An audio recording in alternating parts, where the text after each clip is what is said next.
दोन पेटीन आपलें दान देणें घालताले त्या आस्तीक मनशांक जेजून चोत्रायन पळयलें आनी कोण एकली गरीब रान बायलेकूय दोन चुपुल्ले दुडू घालतना ताणें पळयली आनी म्हणलें, हे गरीब रान बायलेन सगळ्यां परस अदीक घालें म्हूण हांव तुमकां खरेंच सांगता.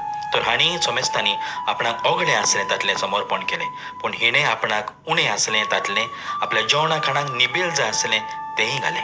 पळय बाब भयणानो, आमी चडशें आमकां उणें करून दिना, पूण आमचे कडेन सुबेज आसा तातूंतलें थोडें काडून आमी दिता, जावं तें गरिबांक जावं तें पवीत चुबेक. बाब भयणानो, जेन्ना आमी आमकां उणेंच करून दिता तेन्ना आमकां सोबार आशिर्वादान देव बोत्ता.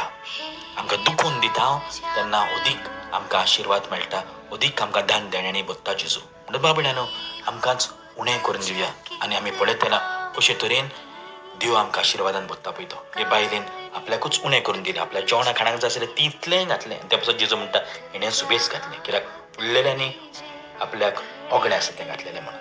म्हणटत दान दिवया.